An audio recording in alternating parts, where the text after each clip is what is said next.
Hello everyone. In this video, I will show you how to create a one-time card on Klarna.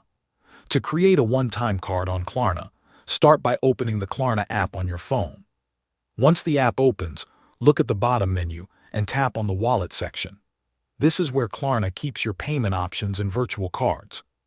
Inside the Wallet section, look for the option called Create One-Time Card.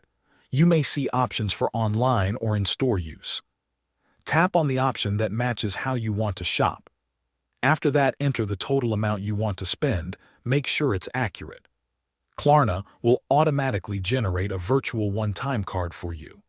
You will now see the card details on your screen, including the card number, expiration date, and security code. Keep in mind that the one-time card expires after 24 hours, so make sure to use it before it becomes inactive. If you are shopping online, go to the website or app where you want to make your purchase. At checkout, choose to pay with a card and enter the one-time card details provided by Klarna. If you are shopping in a physical store, you can also add the one-time card to Apple Wallet or Google Wallet. Once added, you can pay contactlessly at the payment terminal by tapping your phone just like a regular card. That is how you create and use a one-time card on Klarna. Thanks for watching.